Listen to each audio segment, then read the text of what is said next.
That's my hand. This is the one. Okay. Now we understand. It's coming together, guys. It's coming together. Anyways, this is getting out of hand. No pun intended. This is getting crazy. Now, let's jump in. Coach Colin here. There is a UFO whistleblower who is getting into straight up, he's talking about demonic occult rituals. He is talking about the occult.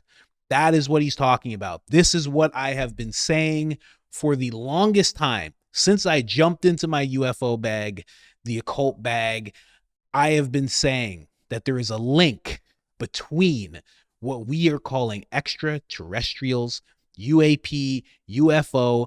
There is a link between that and the occult realm. A lot of people do not believe it, but they will say they believe it's interdimensional. Once we go into the interdimensional realm, we are talking about the unseen realm. That's what we're talking about. This whistleblower is actually confirming just that in a very big way. I mean, again, Nathaniel Gillis, I was talking to him the other day. He needs to communicate with this guy because he has the answers that this guy also has the answers to. He has seen and heard some stuff in some very top secret type of ways that Nathaniel has been studying. So I'm going to show this to Nathaniel, but I got to show it to you guys first. Let's just jump right in. Listen to what this guy is talking about. Let's talk about big picture. What does it mean? What's this whole story mean? Because, we've been pretty far up the food chain with people who've been at it for a long time at high levels, high security clearances, worked in programs. They all have guesses, but I don't know a single one of them that knows for sure what it is. I will give my opinion. This is my opinion, knowing what I know for a fact, reading and coming into contact of information that I believe to be true, looking at history and looking at through my perspective. I think what we are dealing with is very, very, very old. I think old humans have written those down in religious stories. I think that it's quite clear that we have been influenced by something else.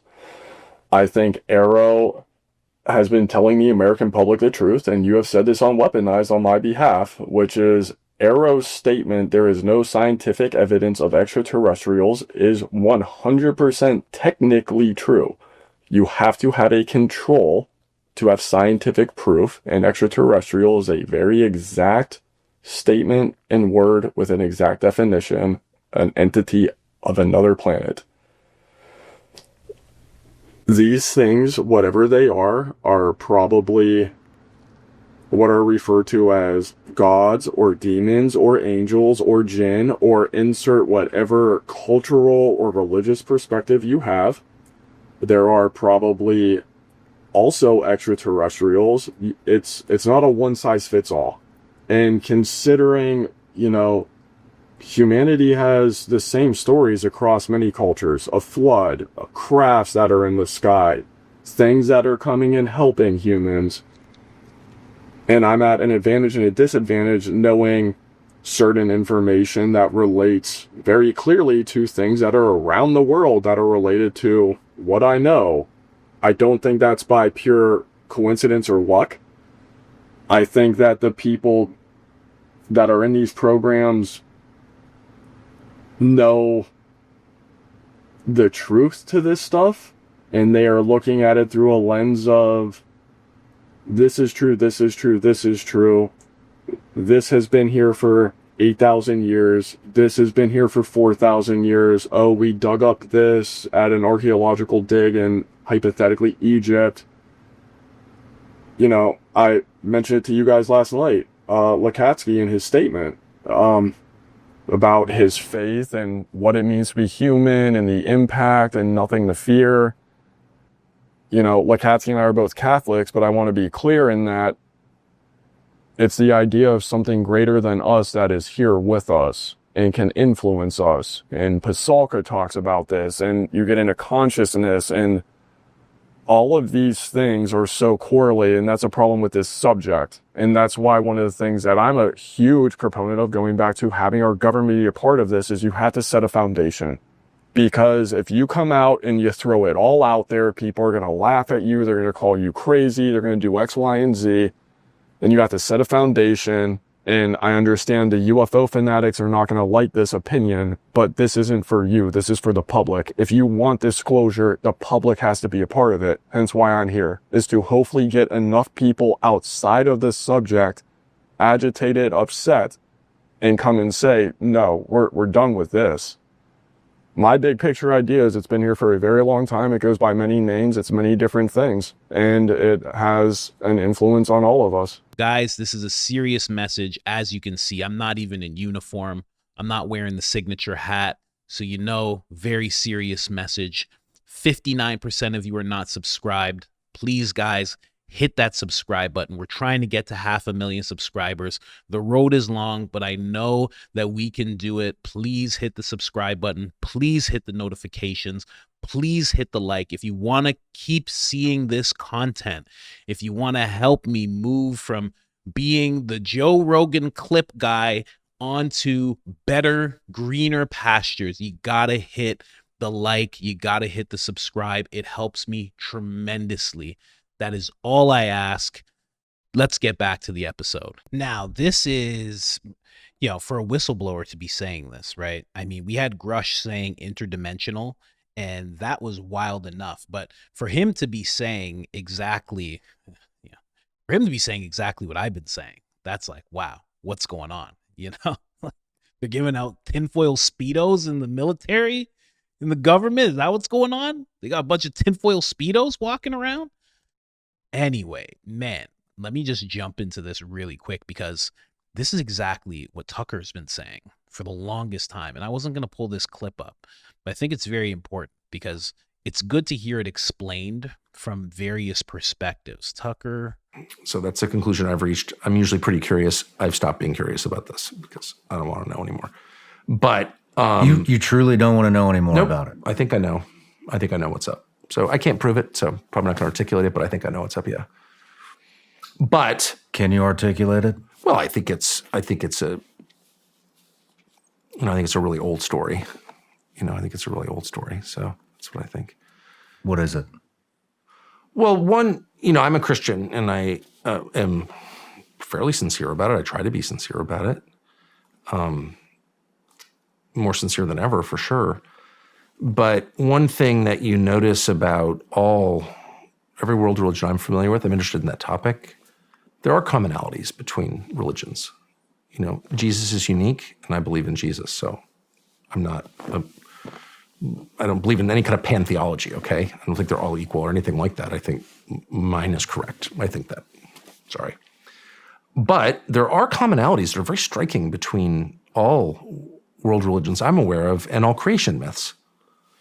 And one of them, and this is of course true for Christianity, very true, is that the belief that supernatural beings take physical form. They all believe that. The Greek myths, Jesus, most famously, but that they take physical form, that they're not just like some ethereal, they're not just shadows floating around, specters, fog, that they're physical. Like they're as real as the arm of your chair. And that they reproduce with people. You didn't have to hit that man's chair that hard. You didn't have to do that. You're a guest. Don't come in my house slamming chairs and stuff like that. All right. You could give it a little tap. You didn't have to knock it like that. That was hard. That was too hard. Again, Christianity believes that. Jesus, immaculate conception, spirit reproduces with human woman. That's what the story is. It is described in Genesis as well, in Genesis 6. Again, it's not just the religion of the ancient Hebrews or the religion of the modern Christians. It's Hinduism as well, and the animist religions, the religions of, to the extent we understand them or know about them, of the American Indians, all the same. So if every culture in the world that we know about, who's left any kind of written or physical record, is reaching the same conclusions about something, maybe there's something there.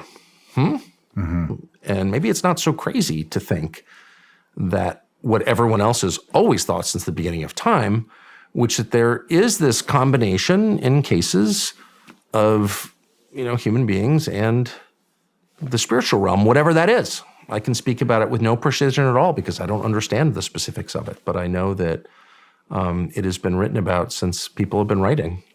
And so it's a little weird to think that in 1945, really the day we dropped that first bomb on Hiroshima, from then until now, it's just a speck of time in the continuum of history. For that one period, we've assumed that's not true, but everyone else has always assumed it is true. I'm kind of going with everyone else on that, just on the odds, okay? It's a very long-winded way of answering your question, but I think that's kind of what we're looking at. I think there's some evidence that that's real. So, and I don't want to fully articulate it because it sounds like so out of the realm, but it's not out of anyone else's realm. In fact, it was at the very center of everyone else's realm until like just the other day. So I don't think it's a crazy thing to think, and I happen to believe that's true. So whatever, but I can't prove it. So I'm certainly not an evangelist on the subject at all, and I also don't know how that helps anybody to say it. So I've tried not to talk about it because I don't know it's true, and I don't really know what you do about it if it is. What was other it than that say your prayers? What was it that what was it that led you to believe Talking that? to a lot of people. I got really interested in it, and since that is my job, that's literally my job, is to call people and see them and have dinner with them and talk to them. And that's what I've done my whole life. So it's like that's just natural for me. It's not a hobby. It's my profession. I hate to use the word reporting because it's been so discredited by the liars. Oh, we've done a lot of reporting. Here at NBC News, we've done a lot of reporting. Fucking liar. You talk to some flack at CIA who told you a bunch of lies, which you're now repeating to me and my kids. So shut up. You've been done reporting. I hate to use the word reporting, but just like satisfying your curiosity by trying to identify who might know, talking to a bunch of people about it, assessing who's telling the truth. Maybe they're wrong anyway, but you can kind of feel whether someone's telling the truth. And there are ways to know or to get closer to knowing whether someone's telling the truth. And just talk to a lot of people. And I've done that because I got really interested in it, sort of by accident. I never thought I'd be interested in this at all. And so I talked to a lot of people, and I was really shocked by what credible people told me. They could all be wrong. Of course, I can't prove it. Yeah. But I became completely satisfied, I'll say that they were not lying and that they were right or in the vicinity of right. I always assume the details are wrong. I was a police reporter for a while, and you interview someone like a shooting. You've obviously seen shootings, but most people don't see shootings. So you think if you saw a shooting, you'd remember every detail of the shooting. They get them all wrong. People aren't good at detail. Okay, that's just true. But they are good at themes. They're good at themes. They remember the guy's fat. He may have been 400 pounds. He may have been 280. He was fat. If everyone says the guy was fat, he was fat. Mm-hmm. That's what we do. We can't say that. And so if everybody you talk to is saying, oh, this is really upsetting. I don't know what this means, but here's what I know. Here's what I heard someone say. I was in a meeting, or here's what, what I mean? It was that kind of stuff. And I didn't talk to anybody in the UFO community. I'm not even sure what that is. I know I don't trust I don't trust anybody, actually. You know what I mean? Mm-hmm. It's not my job to trust people. So it's my job to assess whether what they're saying is right or not. So I talked to people who I thought had firsthand knowledge. And I talked to a number of them. And then I was like, whoa, I'm out. Because I don't need to go farther than that. I mean, I think that the real struggles are unseen. That is absolutely a part of Christian theology. I didn't fully appreciate it at all. It's a part of every theology. In fact, it is theology. That is theology. The belief that the real struggles are in the spiritual realm. That has been a constant belief since the beginning of history, recorded history. The fight is not against flesh, but against principalities. Is that how it goes? And powerful people or something? Principalities. Someone correct me on that in the comment section. But you're hearing what Tucker's saying. He's talking about themes. He's talking about going and talking to people. Tucker, for the most part, I wouldn't say he has the same access as Dylan Borland, the whistleblower. But he is in that realm. Tucker, as people know, grew up around a lot of people in the agency. His father worked in the media sector, the out-facing media to the rest of the world about what was going on in America. And he has deep access to those people. He always has. These are some people that he's known since he was a kid. So when you're saying that you're hearing this theme over and over again, and then again, talk about themes, you're hearing Tucker say this because of people he talked to that are in the same realm as this whistleblower, and you're hearing the whistleblower say the same thing. Like Tucker said, it creates a theme. So whether it is demons or Nephilim or, like Nathaniel Gillis thinks, ancient occultist practitioners that can move from body to body, whichever one it is, there's a theme being created, that it's something that's been around for a long time. And that's what each one of them believe. Everybody has thought that except us in the West since 1945. I can't say that enough. So once you get perspective on this question, you're like, okay, that may sound crazy to someone who thinks buying it on Amazon is the meaning of life, but to every other person in the world, we may disagree about what the truth is. I'm sure we will, but we will never disagree with the fact that there's a lot of shit going on that we cannot see or measure with our senses. That is absolutely true. What I find so striking about the UFOs, this is the main takeaway I have, is like there's this debate like, is this stuff, these phenomena, which are clearly, obviously real? I mean, there's no debate about that. There's a lot of shit that people can't explain in the sky and underwater. We know that. Fact. So the debate is this government technology? Is it from outer space or is it some spiritual realm here? I've already told you my view of it. But what I find so interesting, we know the government's lied about it. They're lying about it now. That's a fact. There's no way around that. They've absolutely lied about it in very elaborate ways. I am really struck. Here's my current thinking on it. The main effort that the U.S. government has put into its disinformation, its lying on this topic, has been not to mislead you on the technology. Like, they're not telling me they don't have anti-gravity technology. It sounds from watching your podcast that they do, which I believe. No problem believing that. Their main interest is in convincing you that the supernatural is not real. So the clip cut off, and I was like, that's completely unacceptable because Tucker's about to go into more stuff. So I went into the actual episode and I found the rest of what he's talking about. We're going to jump into that right now. Let's go. Like, why? That's interesting. It is so interesting. Why is that important to you? Why do you care if I think the supernatural is real? Like, why is that? First of all, why is it? How dare you, as my government, try to get involved in my spiritual beliefs? That's totally not your area, so get the fuck out of there, okay, A. But B, why has that been so important for 80 years for you to convince me the supernatural is not real? Why? Why is that? And of course, I can't answer the question, but my gut level response is, well, because if it is real, whatever they're telling you is not real, and if they're punishing you for saying something you know for a fact it's not real, you're not allowed to say that. Oh, not because they don't have no problem with me lying. Because they lie for a living. So lying brings no sanction. You can lie all you want. What you can't do is tell the truth. That is a fact. So once you know that, you can sort of reverse engineer their lies and know with some certainty that whatever they're telling you is not true is in fact true. That's exactly the truth. It's exactly the truth. But then you have to ask motive. Like, it's not a profit motive. Like, does it make them rich to deny that there's supernatural forces? No. What is that? And I don't know the answer, but the obvious answer is, well, because they sort of know they're working for supernatural forces, actually. And I think that's probably true. And the U.S. government is millions of people. Is there a specific reason or a handful of reasons, or is this a hunch that you believe that they're working with the supernatural realm or have a relationship? Well, I can't prove that. I mean, Yeah. I'm suggesting that. I'm not saying it because I can't prove it, but I'm suggesting it. And if you're asking whether I believe it, the answer is yes. But I believe that for two reasons. One, because I've told that directly by a couple of people who I think seem knowledgeable. And I attach some weight to that, though not conclusive weight. I don't know, right? I don't know. I wasn't there. Maybe they're super sophisticated liars. Maybe they're telling me the same lie for some reason. Maybe it's all part of a disinformation campagin. All the geniuses on the internet, the really smart kids seem to think it's, you're falling for the disinformation campaign. Okay. Thanks, son. I know a lot about disinformation campaigns. Okay. But it's like one of my few areas of expertise, having participated in many unknowingly. So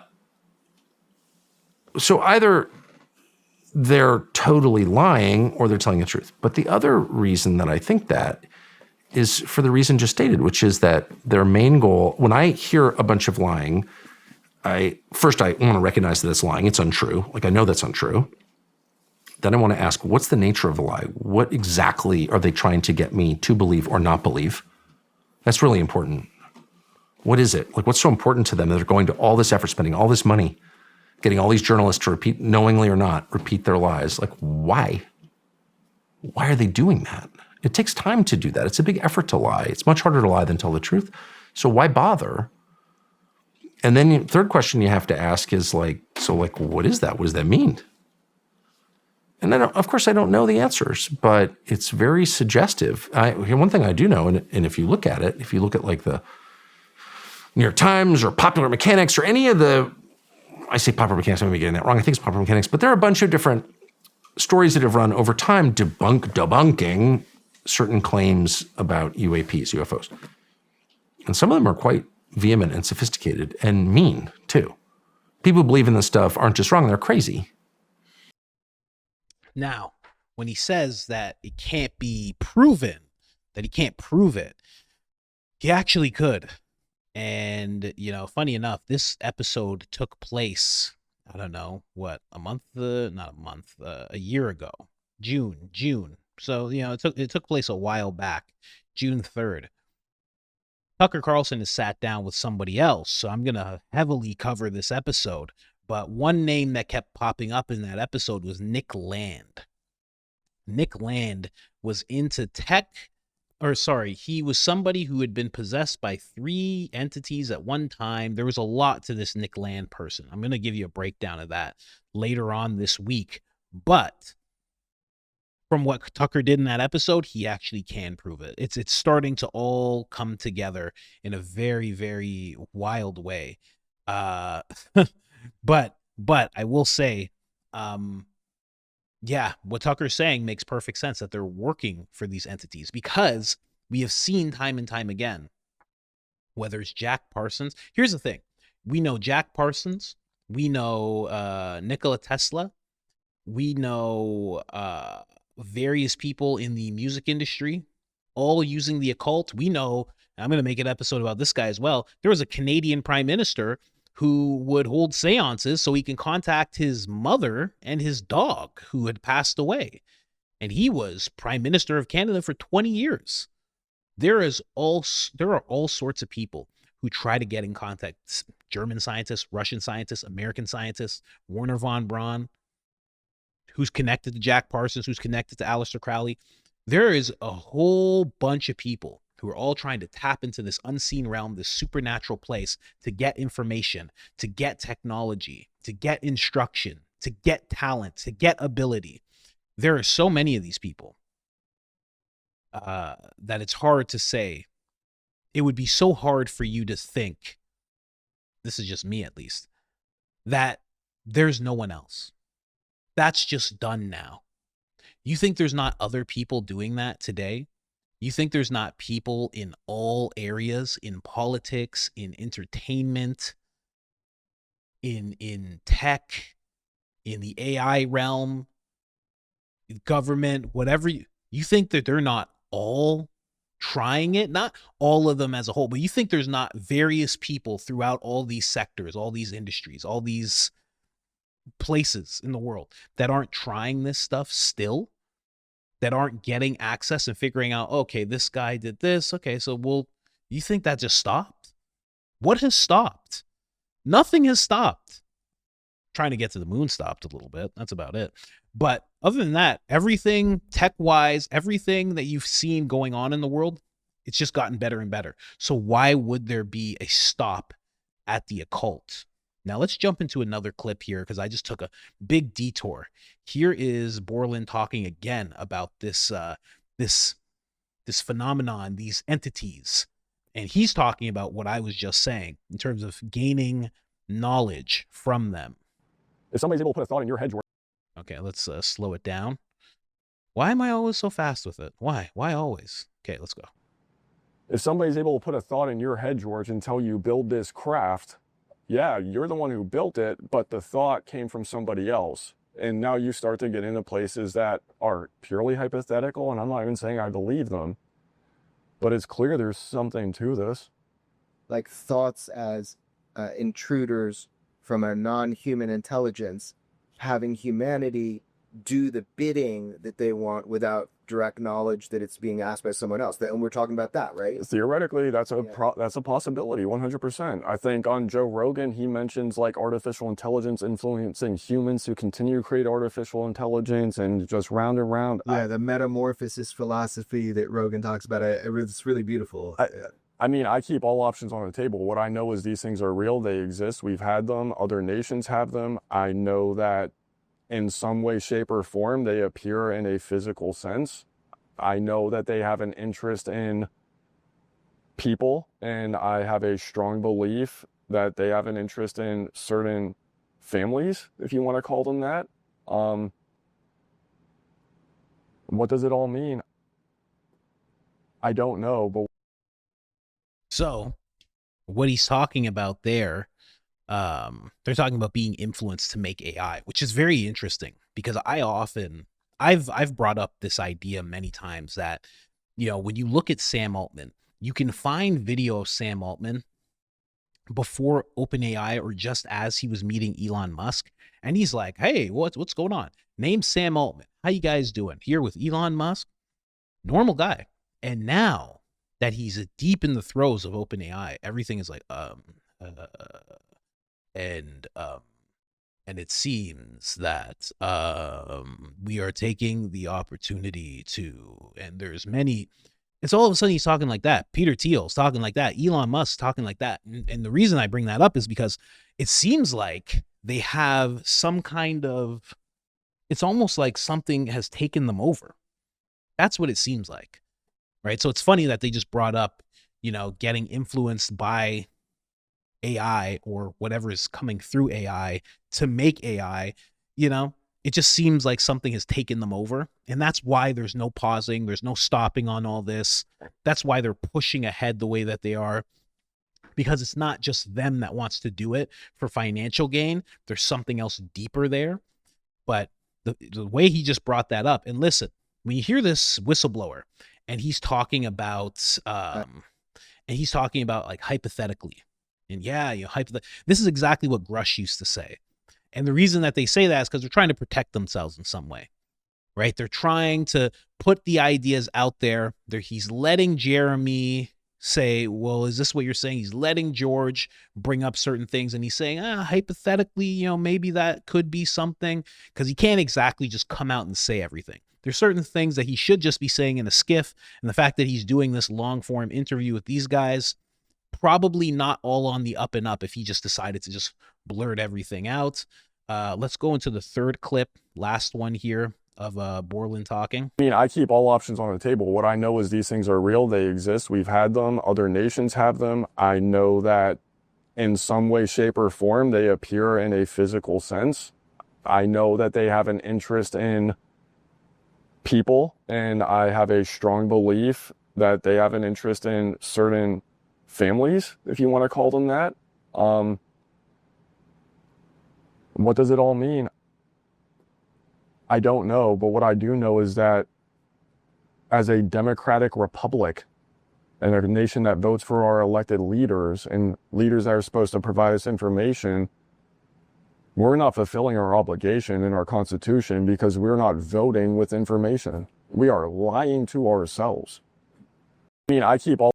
Very interesting. That had a little bit of overlap. I do apologize for that, but he did get to finish off what he was saying in this clip. So there's that. But he is talking about straight up occult type of stuff. That is what he is not talking about extraterrestrials. He is not talking about aliens from a far off place. When he says there's something that has been around for a long time, we are not talking about something from some far off place. We're talking about what Tucker's talking about. We're talking about the supernatural, unseen realm that is pushing their forces upon us. And there are certain people, and I know I'm going into this again, there are certain people who go, I want that. Bring that to me. There's certain of us who put up our crosses, we read our Bibles, and we say, leave me out of that. Stay away from me. Rebuke you. Right? And there's some people who are like, if I can get knowledge, if I can gain power, I will allow these things to come to me. I will even house them in myself if it means that I will have access to hidden knowledge, right? It goes right back to to the apple, to the snake and the apple and Eve. You can be like a god. And that's tempting for a lot of people. And again, nothing new under the sun. You think that stopped being appealing to people? We are the result of those people who couldn't resist but to bite into the forbidden fruit. You think all of a sudden that just wore away in us and nobody's like that anymore? I doubt it, man. I really doubt it. Dylan Borland is his name. You can check him out. I follow him. I'm going to try and get an interview with the guy. I doubt he'll do it, but got to try. Tried with Steve Greer, too. They just flat out said no. They didn't even ignore. Usually they give you the respect of just ignoring the message. They were just like, no, we're not doing that. We heard you talk about tinfoil Speedos, and we just don't want to go in that direction. Why? Huh? Why? What's the problem? You know? Anyway, man, I just wanted to bring all that to you. I think it's very interesting stuff. A lot of people, again, just a few months ago, I was like, oh, interdimensional. And some people are mentioning interdimensional. And now we're getting to a place where people are starting to mention how old this whole thing is. And to bring up Nathaniel again, Nathaniel talks about how old this is and how these beings have been manipulating us. Not all of us at the same time, but choosing certain people, like he said, certain families, right? I was just doing a video where I was talking about David Huggins, a man who was copulating with an alien woman for a very long time and had alien children that would come and visit him. And it all sounds completely ridiculous. But when you start playing around with the idea that these are very old and it's been going on for a very long time, it becomes something very different. And it just makes sense to me. It makes so much more sense. I said this before. It makes so much more sense than something from a far off place coming over here just to show us. You know, they do the little summoning with their minds, and all of a sudden they just travel through space 1,000 light years just to say, hey, what's going on? And then they fly away. Or they just come here and just go, hey, get the baby oil on this guy. Brr, let's probe him real quick. Ah.